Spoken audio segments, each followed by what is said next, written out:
Hello friends, welcome back to study का पन्ना। तो आज की इस वीडियो में हम लोग सीखने वाले हैं अभाज्य गुणनखंड निकालना यानी कि प्राइम फैक्टर्स करना।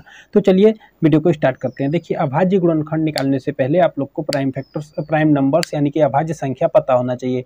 तो चलिए देख लेते हैं अभाज्य संख्याएं हम लोग किसे कहते हैं यानी कि प्राइम नंबर्स किसे कहते हैं।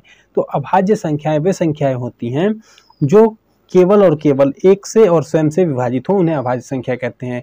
तो यहाँ पर हम एक बार अभाज्य संख्या लिख देते हैं। तो देखिए, अभाज्य संख्या होती है हमारी 2, 3, 5, 7, 11,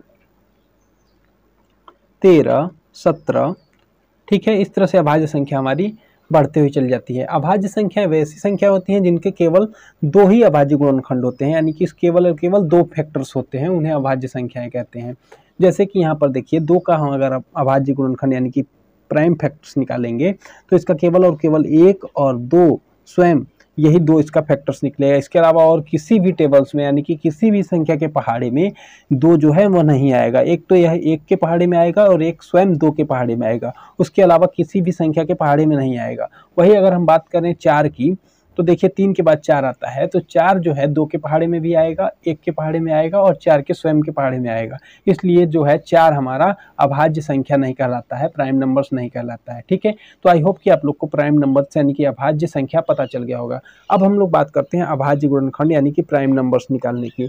तो अभाज्य गुणनखंड बेसिकली होता क्या है, किसी भी संख्या को अभाज्य संख्याओं के रूप में तोड़ देना यानी कि उसका विखंडन कर देना ही अभाज्य गुणनखंड कहलाता है। जैसे कि इसके नाम से ही पता है कि प्राइम फैक्टर्स, फैक्टर्स का मतलब होता है गुणनखंड यानी कि तोड़ना।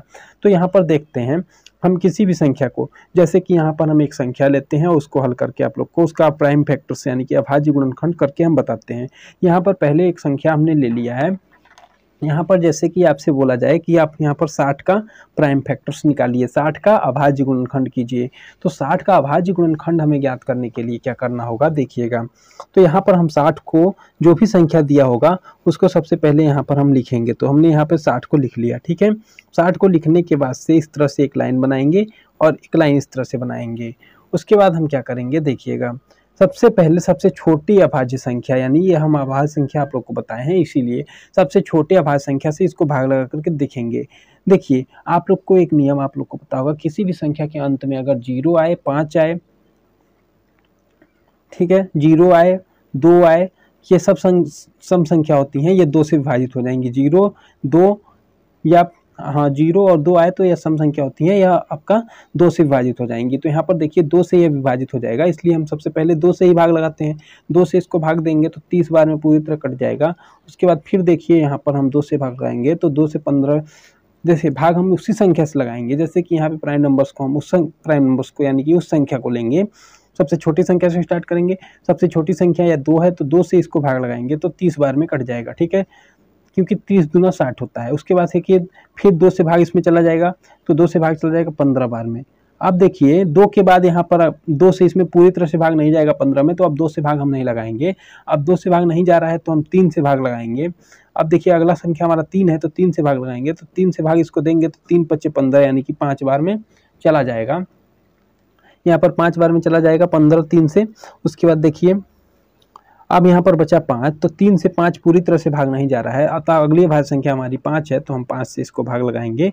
उसके बाद यहाँ पर हम 1 लिख देंगे। ठीक है, जब नीचे में 1 आ जाएगा, 5 × 5 तो हम भाग लगाना बंद कर देंगे। ठीक है, तो यहाँ पे जो हमारा प्राप्त होगा गुणनखंड, यही हमारा अभाज्य गुणनखंड होता है। यानी कि अगर हम इसका फिर से मल्टीप्लाई यानी कि गुणा कर दे आपस में तो हमें 60 प्राप्त हो जाएगा। यानी कि हम यहाँ पे कह सकते हैं कि 60 का जो अभाज्य गुणनखंड होगा, 60 का आपका अभाज्य गुणनखंड होगा वो क्या होगा, 2 × 2 × 3 × 5 होगा। ठीक है, यह जो होगा 60 का अभाज्य गुणनखंड होगा, क्योंकि अभाज्य गुणनखंड का मतलब ही होता है कि किसी भी संख्या को उसके छोटे छोटे अभाज्य फैक्टर्स यानी कि अभाज्य गुणनखंड के रूप में तोड़ देना। ठीक है, छोटे छोटे संख्याओं में तोड़ देना। प्राइम नंबर्स में प्राइम नंबर्स के फैक्टर्स यानी कि गुणनखंड को ही हम आप लोग को अभाज्य गुणनखंड कहते हैं। तो जैसे कि यहाँ पे 60 का हमें अभाज्य गुणनखंड निकालना है, तो यहाँ पे 60 का अभाज्य गुणनखंड 2 × 2 × 3 × 5 हो जाएगा। ठीक है, इसी प्रकार से आप किसी भी संख्या का अभाज्य गुणनखंड निकाल सकते हैं। तो चलिए और भी एग्जाम्पल को हम लोग हल करते हैं ताकि आप लोग को एकदम आसान तरीके से क्लियर हो जाए। तो देखिएगा, बहुत ही सारे एग्जाम्पल हम लोग करेंगे तो देखिएगा यहाँ पर हमने दो प्रश्न लिया है, एक 140 और दूसरा 190। इन दोनों का हमें अभाज्य गुणनखंड करना है। तो देखिए अभाज्य गुणनखंड बनाने का हमने आपको बताया, जो भी संख्या दी गई है उसको यहाँ पर नोट डाउन करेंगे। तो यहाँ पर 140 को हम लिख लेंगे। 140 को लिखने के बाद से इस तरह से आपको एक लाइन खींच लेनी है और एक लाइन इधर से खींच लेनी है। इतना काम करने के बाद से सबसे छोटे अभाज्य संख्या से यानी कि भाग लगा करके हमको देखना है। तो सबसे छोटी अभाज्य संख्या हमारी 2 होती है, तो 2 से इसको भाग लगाएंगे। 2 से भाग लगाएंगे तो 2 सत्ते 14, 7 बार में चल जाएगा, 0 का 0 उतर जाएगा। ठीक है, उसके बाद देखिए फिर यहाँ पर अगर 2 से हम भाग लगाएंगे तो देखिए यहाँ पर भाग चला जाएगा, क्योंकि अंत में 0 है। तो 2 तिहाई 6 हो जाएगा, बचेगा 1, तो यहाँ हो जाएगा 10, 2 पंजे 10। ठीक है, 35 बार। अब देखिए 35 जो है यह विषम संख्याएं हैं। ठीक है, तो इसमें आपका जो है 2 से भाग पूरी तरह नहीं जाएगा, तो हम 2 से भाग नहीं लगाएंगे। अगली अभाज्य संख्या को देखेंगे, तो अगली अभाज्य संख्या हमारे 2 से बड़ी 3 है, तो 3 से इसमें भाग लगाएंगे तो 3 एकम 3। फिर यहाँ 5 में पूरी तरह से 3 से भाग नहीं जाएगा, इसलिए हम 3 से भी भाग नहीं लगाएंगे। 3 से बड़ी अभाज्य संख्या हमारी 5 है, तो अब यहाँ पे हम 5 से भाग लगाएंगे। 5 से भाग लगाएंगे तो 5 सत्ते 35, 7 बार में डिवाइड हो जाएगा। उसके बाद से यहाँ पर देखिए हम क्या करेंगे, अब 5 से 7 में पूरी तरह भाग नहीं जा रहा है, तो हम 5 से बड़ी संख्या अभाज्य संख्या लेंगे। तो 5 से बड़ी अभाज्य संख्या 7 है, तो 7 से भाग लगा देंगे तो 7 एकम 7 हो जाएगा। ठीक है, तो इस तरह से हम लोग अभाज्य गुणनखंड करते हैं, यानी कि 140 का जो अभाज्य गुणनखंड यानी प्राइम फैक्टर्स जो होगा यहाँ पे जो प्राप्त होगा वो हो जाएगा। तो इसको हम लोग इस तरह से लिख सकते हैं, किसी भी संख्या को छोटी छोटी संख्याओं में तोड़ना ही उसका अभाज्य गुणनखंड कहना कहलाता है। तो यहाँ पर देखिएगा ये हमने 140 को तोड़ दिया, यानी कि इसका छोटे छोटे संख्याओं में तोड़ दिया, यानी कि अभाज्य गुणनखंड कर दिया।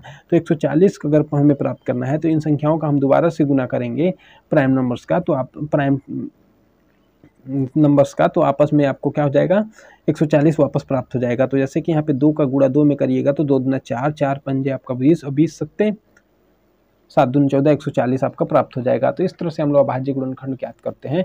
यहाँ पर देखिए एक संख्या और दिया गया है 190, इसका भी हम लोग हल कर लेते हैं। तो जो भी संख्या दिया गया है उसका आपको इस तरह से लिख लेना है। लिखने के बाद से आपको एक इस तरह से लाइन बनाना है। उसके बाद से आपको क्या करना है, देखिए इसके बाद से आपको क्या करना है, इस संख्या को सबसे छोटी अभाज्य संख्या से भाग लगाना है। तो सबसे छोटी अभाज्य संख्या 2 है, तो 2 से इसको भाग लगाते हैं।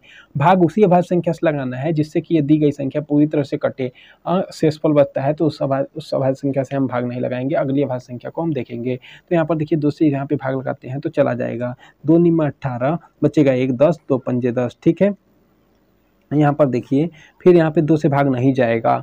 अब इसमें 2 से भाग नहीं जा रहा है, देखेंगे हम 3 से भाग लगा करके, 3 से पूरी तरह से भाग नहीं जा रहा है, तो फिर अगली अभाज्य संख्या देखेंगे। तो 2 से बड़ी संख्या 3 है, 3 से भाग लगाएंगे 3 3 9, 5 में पूरी तरह भाग नहीं जाएगा तो हम 3 को भी छोड़ देंगे। उसके बाद हम क्या करेंगे, 3 से बड़ी संख्या हमारी 5 है अभाज्य संख्या, तो 5 से भाग लगाएंगे तो 5 एकम 5, यहाँ पे बचेगा 4, 4 45 हो जाएगा और कितना हो जाएगा 5 निम 45। ठीक है, तो यहाँ 19 बार में चल जाएगा। अब देखिए 5 से बाद जितनी भी अभाज्य संख्याएं हैं किसी से 19 में पूरी तरह से भाग नहीं जाएगा, केवल और केवल देखिए 5 से बड़ी संख्या अभाज्य संख्या 7 है, 7 से बड़ी है 11, 11 से बड़ी है 13, 13 से बड़ी है 17, 17 से बड़ी है 19, तो 17 से भी पूरी तरह भाग नहीं जा रहा है, इसलिए अब 17 से बड़ी संख्या अभाज्य संख्या हमारी 19 है, तो 19 से पूरी तरह से इसमें भाग चल जाएगा। तो इसका अभाज्य गुणनखंड जो होगा यह हो जाएगा। तो 190 को हम किस प्रकार से लिख सकते हैं, 2 गुणे 5 गुणे 19, तो यह इसका अभाज्य गुणनखंड हो जाएगा। आई होप कि आप लोग को अभाज्य गुणनखंड करना समझ में आ गया होगा। अगर वीडियो पसंद आती है तो वीडियो को लाइक करके चैनल को सब्सक्राइब करके बेल बटन दबा लीजिए। मिलते हैं नेक्स्ट वीडियो में, तब तक के लिए जय हिंद, वंदे मातरम।